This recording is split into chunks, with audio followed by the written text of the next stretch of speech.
Hi, everyone. Welcome back. For those of you who've been with us, I hope you learned as much from I did from Sarah and Carrie's conversation. For those of you who are just joining us, hi, my name is Allison Sokol. I'm the Vice President for P12 Policy, Practice, and Research at the Education Trust, and I am so excited to speak with you today about access to advanced coursework. I'm going to share my screen.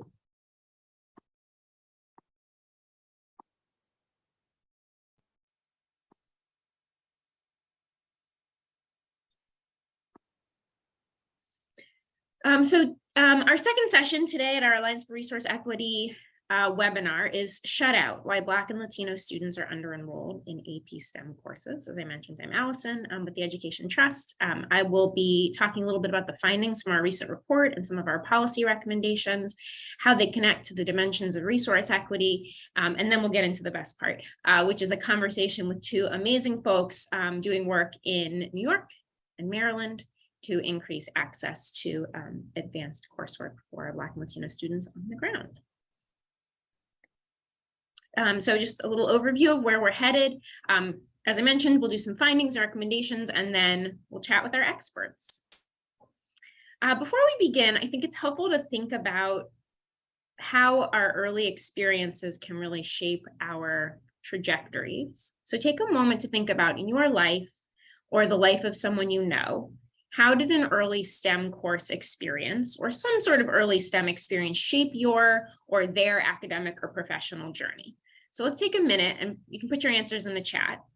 While you're thinking about it, I'll share that my little sister had some really significant early opportunities related to engineering when she was little. She is now an engineer at NASA, and I am very conscious that those early experiences put her on the path to that kind of profession, and all children should have access to opportunities like that to match their aspirations and their goals to the kinds of learning opportunities that they have. Otherwise, I can't see the chat. Let's see.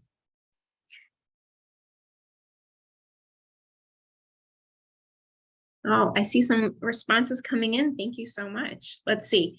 Chantal says that she went to an early STEM elementary school and participated in science fair every year, and that she still thinks about using the scientific process every day. Andrew is sharing that while teaching kindergarten, a colleague and him would combine their classes to teach STEAM, and that they saw some of the most student engagement and some of the reduction in challenging behaviors. Great. I think that we can think about those kind of early opportunities as we're talking about the ways that students do and do not have access to courses that match their aspirations and goals.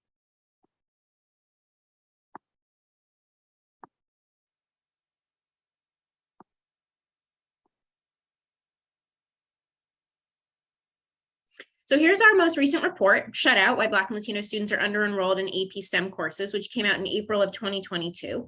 This report actually builds on a report that EdTrust put out in 2020 called Inequities in Advanced Coursework, where we looked at data nationally to see how Black and Latino students are represented or underrepresented in advanced courses starting all the way from elementary school through 8th grade algebra and then into high school advanced placement courses.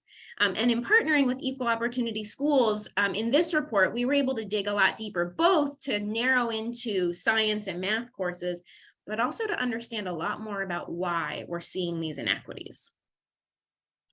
And I think one of the really powerful things about the findings from this report is that it allows us to see the relationship between empowering and rigorous content, one of the 10 dimensions of resource equity, and positive and inviting school climate. We were able to leverage the data from Equal Opportunity Schools that they collect from the schools that they support to see the ways that climate and student sense of belonging are absolutely connected with their with the opportunities that they are given. So the first finding that arose from the data from our sample is that Black and Latino students really enjoy STEM and aspire to go to college. And the second finding is that even though this is true, even though there are so many Black and Latino students who say that STEM's their favorite course and they want to go to college, very few of these students are actually enrolled in advanced placement STEM courses that would put them on a path to their future aspirations, achieving their future goals. And this finding is so powerful because it disrupts the narrative that students who aren't in advanced courses don't want to be there. That's not true. There are so many bright and eager young students of color who would love to be in advanced placement STEM courses, but because of systemic barriers are not given access to those courses. And we have some really interesting data at the district level. This is not a nationally representative report, but in the 24 states that we looked at, we saw the same trends over and over again. Here we're spotlighting California, Maryland, and Michigan because we have a number of districts to look at. So I'll just walk you through what you're seeing here on the screen. In California, for example, we'll look at district number 4. In district number 4 in California, you can see that of the students who completed EOS's Equal Opportunity School Student Insight Card, 66% of Black students said that they were interested in STEM and want to go to college. 3% of those students are actually in an AP STEM course. That is a huge mismatch between the number of students aspiring to become future scientists and engineers and to solve the future problems that we can't even dream up, and the students who actually have access to those courses. We see that for Black students, we see that for Latino students, and we were actually also able to look at it for students from low-income backgrounds, and we see those same patterns. Huge numbers of kids saying they love science and math, saying that they want to go to college and pursue higher education, and very few students having access to advanced placement STEM. The other finding from our report is that a positive school climate matters a lot. So we found that, not surprisingly, students who aspire to go to college are much more likely to take an AP course than their peers. That students who aspire to go to college are more likely to take an AP course when they're given adequate information on how to enroll in an AP course. That communication with students and families really matters for access. And in what I think is the most significant finding, students who aspire to go to college are more likely to take an AP course when they feel like they belong in that class. And my friends at Equal Opportunity Schools have done some amazing work on what student belonging is and what it looks like, especially in connection to access to rigorous coursework. This is just a little glimpse of one of their recent reports that distills down what is student belonging and what are the important things that have to happen for students to say that they see themselves in those courses, that they feel a sense of community. Those things are culturally relevant curriculum, culturally relevant teaching, feeling a part of a classroom community, comfortable with students and teachers, having high expectations, and explicit conversations about race. In this report, in addition to highlighting the ways in which Black and Latino students are underrepresented in AP STEM courses and the importance of school climate, we highlight some really key recommendations at the federal, state, and district and school level. Because as dire as the data is, this is not an unsolvable problem. There are absolutely things that our leaders at every level can be doing to increase access and success for Black and Latino students in advanced coursework. This is just some of the recommendations on our report. A link we can include when we send out materials after the webinar. So at the federal level, we're really pushing for Congress to support and incentivize states and districts to advance equity in access to an advanced coursework by encouraging states to collect and report detailed and disaggregated data about advanced coursework enrollment in their state report cards, and to set goals for increasing access and success, and to establish a competitive grant program to provide the resources that states and districts need to be able to increase enrollment for underrepresented students. There are also many things that the Department of Education can be doing, including issuing guidance and providing technical assistance to states on increasing access to advanced coursework, and ensuring that some of the national data collection like the CRDC contains data elements that allow education leaders, policymakers, parents, and advocates to be able to see detailed and disaggregated data on AP course enrollment. Our state leaders have a very powerful role to play in encouraging and supporting districts and schools to tackle this challenge. We hope to see and are seeing an increasing number of states enact more equitable enrollment policies and practices. What that looks like practically is passing laws or regulations that require districts to use multiple measures to identify students for advanced coursework, or passing what we call automatic enrollment policies, which ensure that students who are demonstrating clear readiness for the course are given access to those courses and the option to opt out, rather than putting the onus on students and families to opt in. State leaders can also eliminate longstanding barriers by covering the cost of exams and transportation and books, and requiring districts or schools to share information in families' home language about advanced coursework opportunities. That includes what the opportunities are, the benefits of those courses, and how to enroll in them. And again, the importance of data and implementing policies that support local leaders in creating safe, equitable, and positive learning environments. And of course, the folks closest to students have an enormous amount of power in creating schools and learning environments where students have access to rigorous learning opportunities. So district and school leaders can also enact more equitable enrollment policies and practices, make it easier for students to enroll by sharing info, covering costs, and creating a schedule that allows students to fit advanced coursework into their day.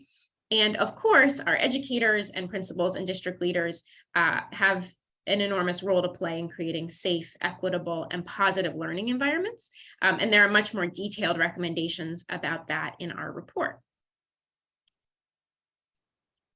Sarah talked a lot about the opportunity that ESSER dollars, our federal relief dollars, provide for doing a number of things, including addressing unfinished learning and putting in place targeted intensive tutoring.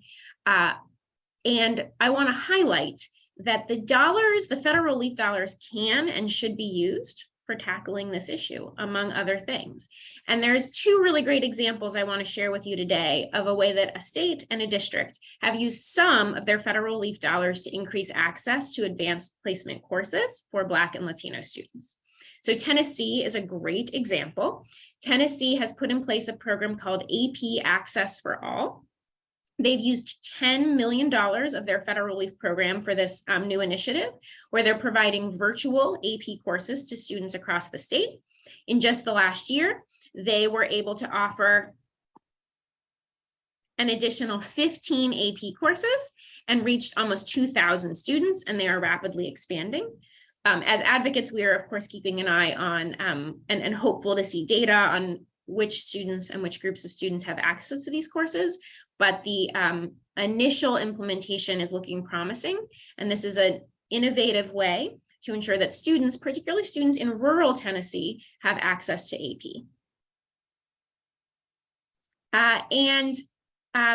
Baltimore is another great example of a district that is really taking this head on. Baltimore City Public Schools has been using their federal relief funds to do a number of things. Dr. Sonia Santelises, who heads up Baltimore City Public Schools, has been really spearheading for many years an effort to increase access to AP. And so she and her team have been using these additional dollars to just accelerate their timeline. So they are making progress towards the goal, a publicly stated goal, that every high school in the entire district will offer at least 6 AP courses.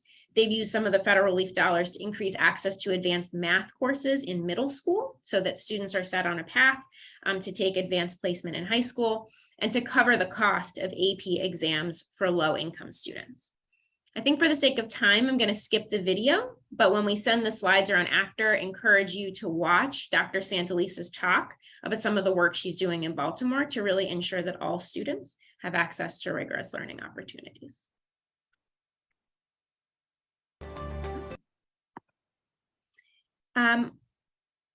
just want to make sure we're connecting this back to the dimensions of resource equity and remind folks that these are incredible resources, particularly for school and district leaders and advocates. There are really powerful questions and prompts and tools in these guidebooks to dig deep into whether students have access to rigorous and culturally relevant curriculum and instructional materials, and the experience that students have on a daily basis, and the ways that we are creating positive and inviting school climates for all students. So I will show you this video that we created in connection with the report, because I think it does a nice job of summarizing the findings and some of our policy recommendations. And then I'll turn to having a conversation with our amazing panelists. At 16 years old, Kismekia Corbett was a high school student in North Carolina, telling people she was going to be the first Black woman to win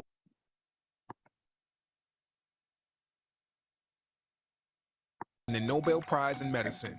After all, she was excelling in advanced courses that will prepare her to go on to earn a BS, an MS, and a PhD. Dr. Corbett hasn't won the Nobel yet, but she has saved millions of lives as one of the scientists behind the COVID-19 vaccines. Like a young Dr. Corbett, there are many Black and Latino students who enjoy science and want to pursue it as a career. And more than half of STEM college students said they decided on a major well before they graduated high school. So, why are so few Black and Latino students enrolled in advanced placement STEM courses? Nearly 250,000 Black and Latino high schoolers are missing out on AP courses they should otherwise have fair access to. Many schools that serve large populations of Black and Latino students don't have enough seats in advanced courses, and racially diverse schools often don't fairly enroll Black and Latino students. A positive school climate includes positive relationships among and between staff and students, a safe environment where students feel they belong, and equitable supports to meet high expectations. This leads to higher enrollment in AP classes, regardless of school size or the proportion of Black and Latino students within the school. State, district, and school leaders need to implement policies that remove barriers that prevent Black and Latino students from accessing AP courses. For example, make registering for AP courses automatic, so students have to opt out rather than opt in. Overall, school environments need to be safe, inclusive, and welcoming for Black and Latino students. When given access to rigorous courses, all students can be challenged to reach their full potential. For more information, visit edtrust.org/APSTEM.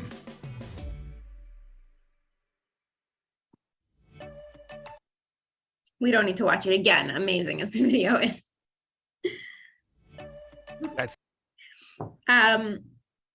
So I'd like to welcome our two panelists, Dr. Courtney Edigan-Ticey, the Senior Program Director in New York for New York City Equal Opportunity Schools, and Olga Shapiro-Polanker, the Staff Development Teacher at Springbrook High School, an Equal Opportunity School Partner School in Montgomery County Public Schools in Maryland, where actually I live and my daughter goes to school, which is just always a fun connection. We were lucky to have both Courtney and Olga speak in person at EdTrust's recent in-person convening, and it was such a powerful conversation. So I'm so excited that they were able to join us again. Welcome, Courtney and Olga. Thank you so much for being here. Thank you. I'm going to stop sharing so everyone can see our faces nice and big. Do you both want to take a moment just to introduce yourselves and what brings you to this work? Courtney, would you mind going first? Hi, I am Courtney, and Allison, thank you again for inviting me back to be with you all. As Allison shared, I am the Senior Program Director, but more than that, I am a former AP student. I am someone who comes from humble beginnings, and I was essentially found by one of my counselors and asked to take an AP course because I was, I guess I was a little bit of a rebel. And from there, I took probably 5 to 6 AP courses, and I do attribute the the college that I attended and several other factors to my access to rigorous coursework. So more than this being a tagline, it is also something that is very palpable to me. So thank you for letting me be here. Thank you. And Olga? Hi, everyone. Thanks again for having me. So I have been an educator in Montgomery County Public Schools for 15 years now, and I've been at Springbrook High School for the last 8, working with EOS, I guess, for almost 7 years now. As the staff development teacher at Springbrook, I was the lead for a lot of our EOS initiatives and getting more students into our advanced level coursework, but also in figuring out supports for those students. So I am excited to be a part of this conversation. Thank you. Thank you both. So I'll start by asking you both to talk about some of the challenges and barriers you see. What are some of the barriers you see to ensuring that Black and Latino students have access to advanced courses? Courtney, would you mind going first? Sure. There's a litany, right? And I don't say that lightly. I think there are a number of factors that we have seen by way of this report, but also research. They include adult encouragement. They include access to resources, inequities within school buildings, teacher quality. I could go on and probably have 10 or more things. One of the things that I did share in April, and I think is incredibly important so that this is more nuanced, that we go a little deeper about the subject, is that in exploring this problem of practice, I thought about it from an ecological systems theory framework, wanting to know at the macro level what's at play. I say it's provocative, maybe it's not provocative, but I truly believe that part of the exploration and the barriers that we see are essentially societal beliefs about Black and Latinx people and how that continues to be perpetuated in different ways, how we see it manifest, and certainly in access and barriers that our students have and that were illuminated through this report.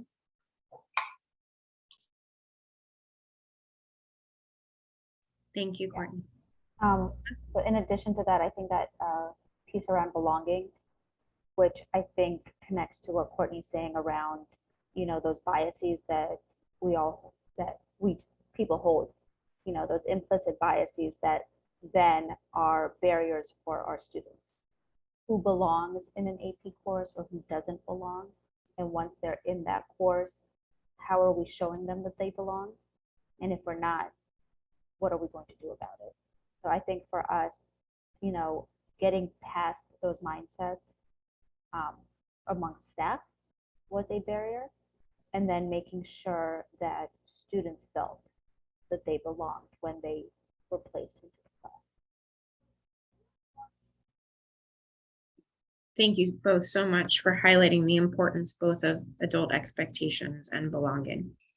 Courtney, could you talk a little bit about the work that you're doing in New York with equal opportunity schools to address some of these barriers, these longstanding inequities, and increase access to advanced coursework? Absolutely. So equal opportunity schools, our mission is really to increase access to advanced academic pathways, and it's particularly for students who are furthest away from opportunity oftentimes. So what that means, particularly in New York, I very much believe, and the organization believes in holistic student insights and using holistic student insights as core drivers for the work that we do with educators.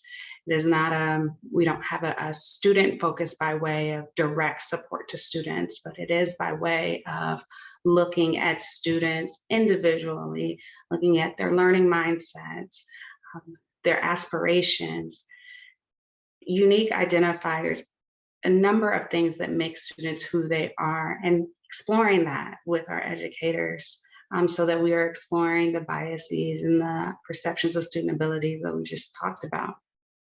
So that is some of the work that we do.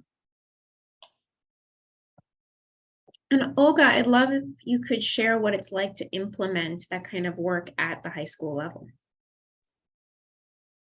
So at the high school level, we always had to focus on the students that are getting service and the adults that are providing the service. Because if we don't focus on both aspects, then someone's going to be essentially left behind. So the work that we started with at first was really working with the adults around mindset, and then looking at some of our structures and processes in place that we had at the school for registering students. And that was pretty eye-opening because we realized that from that work that a lot of our students were not opting in because we weren't really giving them enough options to opt in. And so we really had to change a lot of our processes to make sure that we're doing things in equitable ways. And then, for students, once they were in the courses, ensuring that they felt supported. So in addition to that, we created support classes that they were also placed in. And we ran that through content teachers so we looked at the data that showed, for example, that many students took AP psychology as their first AP course. And so we wanted to ensure that they felt supported in that content. So we had the psychology teacher teach also a support class for those students. Those are kind of some of the little pieces that we worked around to ensure that we were successful. And could you share what you're doing to engage families and parents and the role that plays in increasing access to advanced coursework for students of color? Absolutely. So for engaging families, we tried to do parent meetings and we had fairs. We had a student fair, and then we also invited families to attend, and we had some evening meetings to tell parents about the opportunities. We sent letters home. And then, we also hoped that students would take the learning back to their families as well. Thank you so much for sharing. I'd love to talk about the role that data plays. Among the many things that I continue to be impressed about with equal opportunity schools, not just the role that data plays, but the type of data that EOS encourages districts and schools to use, which Courtney, you started to talk about, is just really compelling and powerful. So Courtney, could you share a little bit more about the data that's collected and the ways that it differs from how other districts maybe that aren't partnering or with you all or working to increase access to advanced coursework in the same way? Like, how is that different? Good question. So data is the cornerstone of our work. And I think Olga shared that, I shared that a bit earlier. We use several data and metrics to really analyze the barriers and opportunities to the advanced academic pathways that we're talking about here. We began with course enrollment, and so we're disaggregating data by race, social economic status, gender, and specific courses. And that may seem simplistic in nature, but you'd be surprised at how many schools and districts are unaware of their enrollment gaps.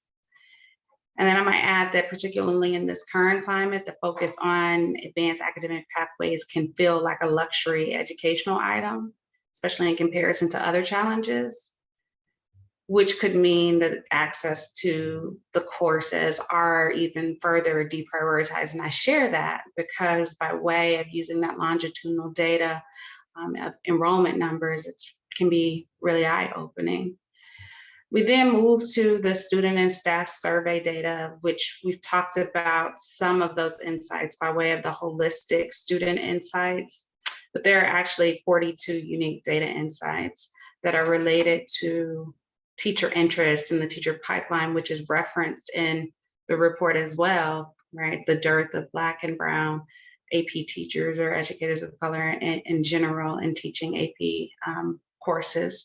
So there are a number of helpful data insights that I think are direct to some of the challenges and barriers that we named.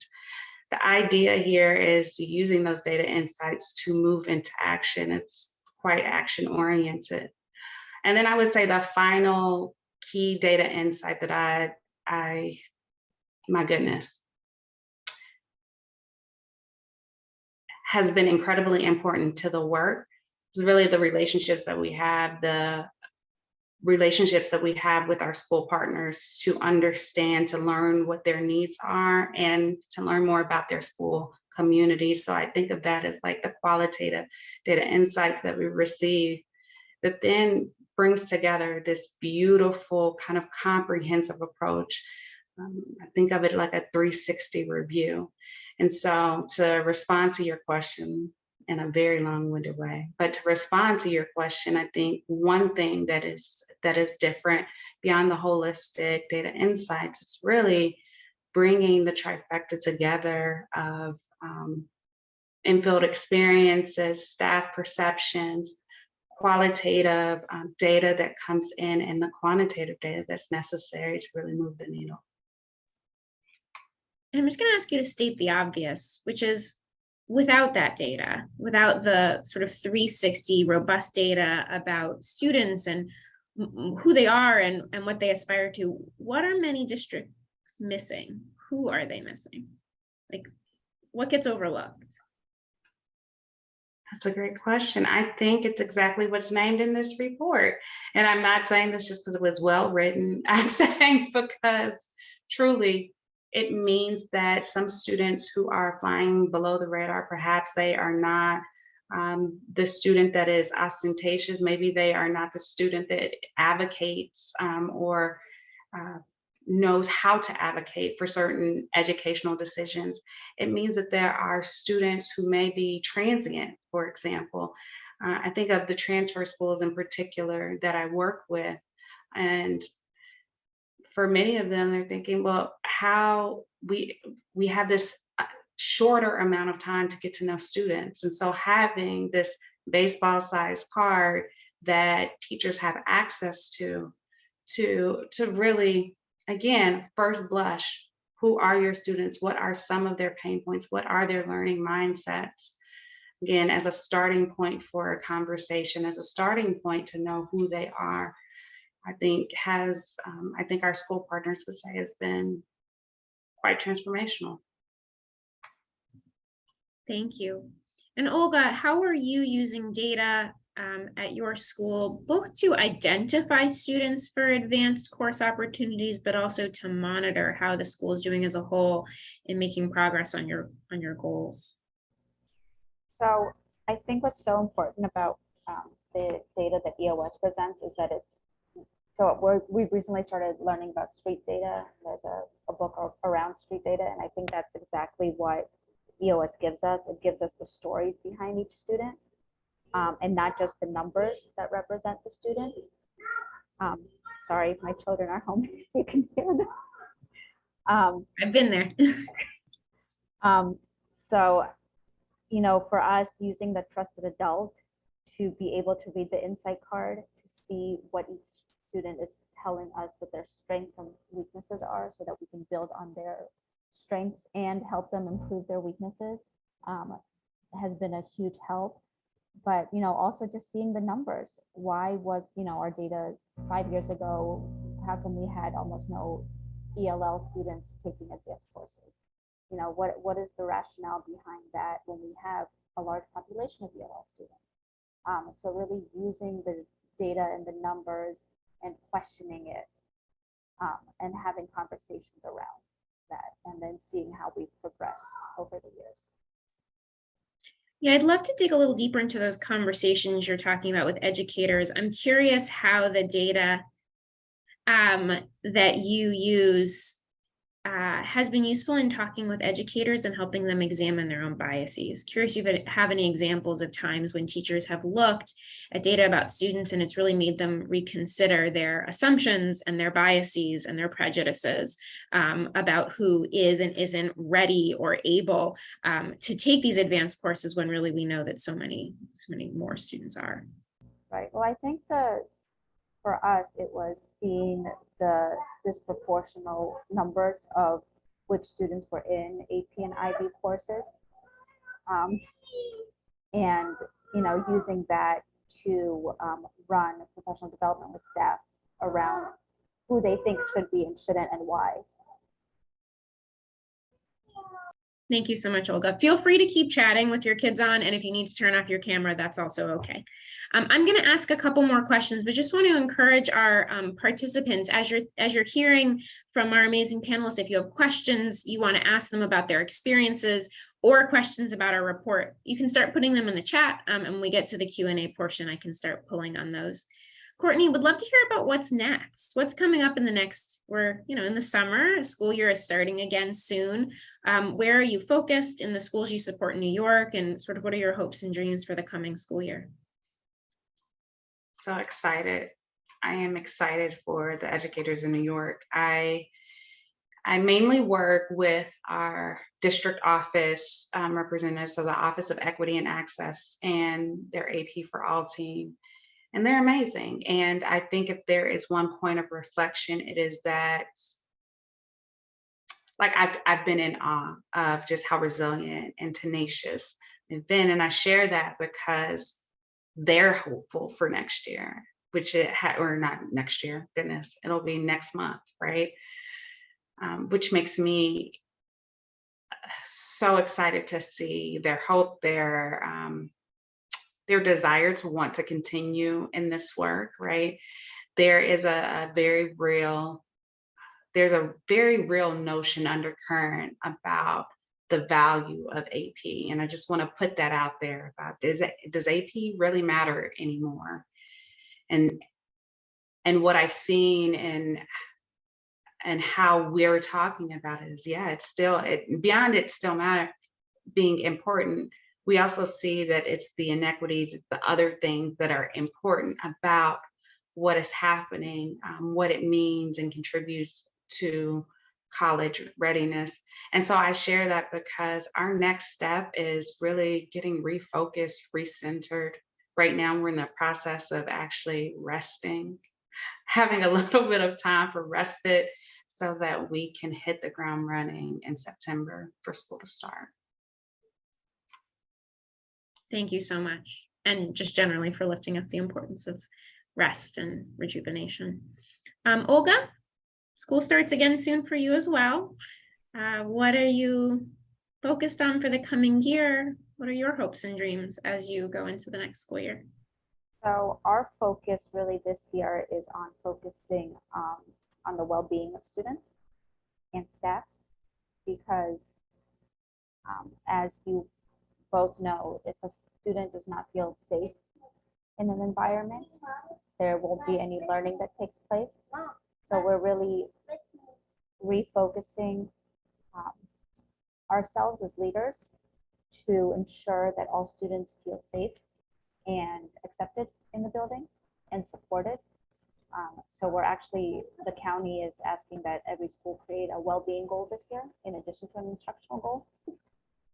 So a lot of our leadership work really focused on the student experience of the students at Springbrook and what does that experience look like and how can we improve on the experience.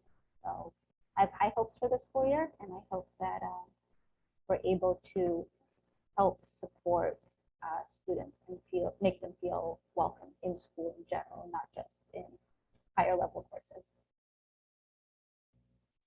So as my final question before we turn to the questions from our participants, what can advocates do? You both work either, Olga in a school, or Courtney, like very directly with school and district leaders, but for folks outside the system, perhaps, who are looking to influence, particularly the policies and practices that are used to identify students for advanced rigorous learning opportunities, what are some of the things that they can and should be thinking about?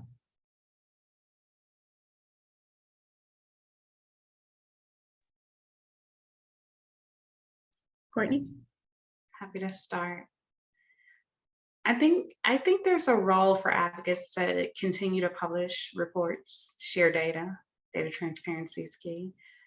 Reshare data and reports, and offer practical recommendations like you've accomplished through this report. I think the role also extends to including and amplifying the voices and experiences of diverse stakeholders.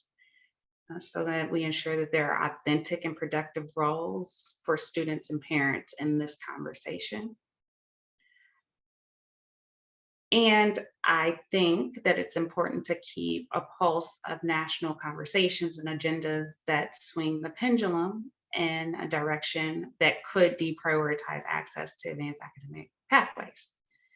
For example, been a part of several conversations that suggest this kind of false dichotomy of CTE or access to advanced academic pathways, when I believe that they can and should work in tandem. And so those are just a couple of the ways in which I think that advocates are really important in this work. Yeah, I think also, advocating for teacher education around these areas is important, so that it's coming from all aspects of education and not just internally at certain schools.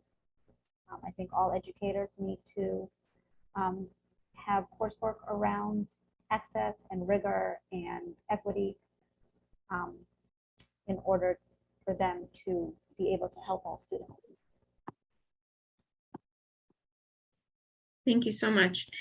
We have one question so far in the chat, which I'd love to lift up. And folks, if you have other questions, either about the report or for Courtney or Olga, please put it in the chat or in the Q&A.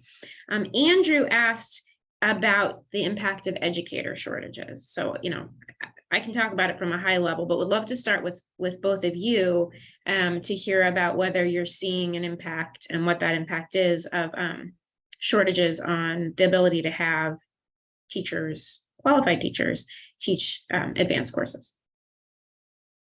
Olga, good mind starting. Yeah, so I can only speak from the school that I'm at, and we really haven't experienced shortages that have impacted our AP or IB courses, luckily. So for me and for our school, that has not been. That's great. Courtney, I saw your eyes go up when I asked the question, or your eyebrows go up. These eyebrows, they tell me every time. Yes, I've seen it. It's happening. It's happening. And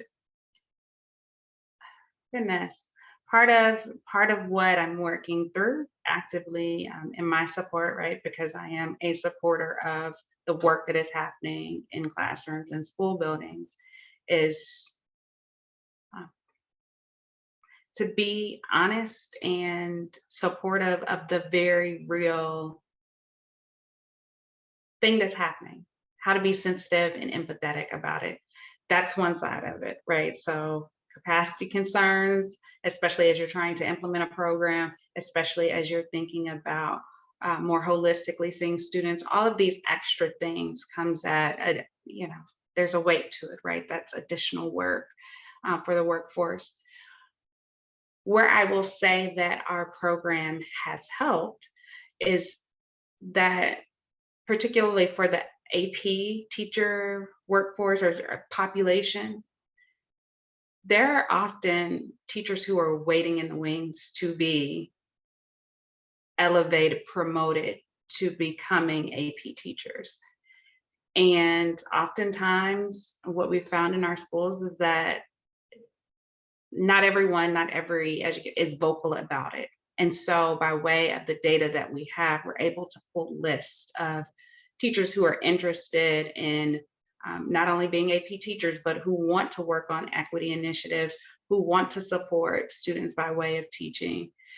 So just another way in which we are not only preaching a message, but supporting it by way of the data that's already there.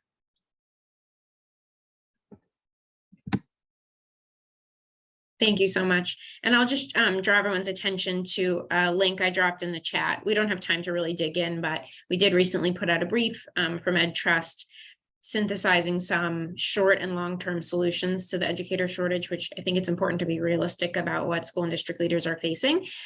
That is a very real situation, and there are better ways to address it than others. And so encourage folks to take a look at some of our recommendations for addressing this, what is really in some districts a real crisis in the short and long term, in ways that don't disproportionately impact particularly schools serving students of color and students from low-income backgrounds, who historically and during the last recession really bore the brunt of what was then layoffs and is now shortages. Okay, we're almost at time, and I don't see any other questions in the chat. So I'm just going to share some additional resources for folks. Courtney, Olga, thank you so much for giving us your time again. It's just always nice to chat with you, and I feel so energized from hearing you both talk about the incredible work you're doing to give students access to the courses that they want and deserve to, fulfill their dreams. Thank you so much. It was good seeing both of you again. Thank you, Allison. Thank you. Good to see you. Bye.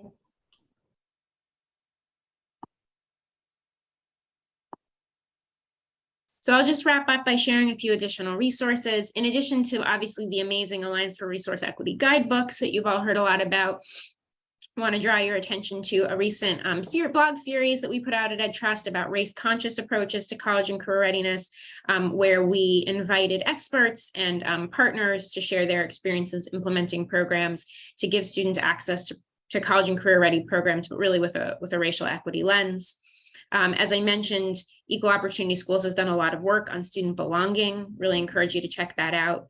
And finally, recently EdTrust put out a 50-state interactive tool that allows you to look at the policies that your state is putting in place to prioritize students' social, emotional, and academic development. One of the buckets in this scan is specifically on access to rigorous and culturally sustaining coursework. And so if you are a state leader or interested in state level advocacy, strongly encourage you to check that out. I want to thank our panelists again and all of the folks who've joined us today. I know that you're all busy and really am so grateful to get to spend this afternoon with you. We're going to take a 10-minute break, and then I hope you'll stick with us. I'm really excited for our next session with my colleague, William, who's going to talk to us about curriculum. Thank you so much.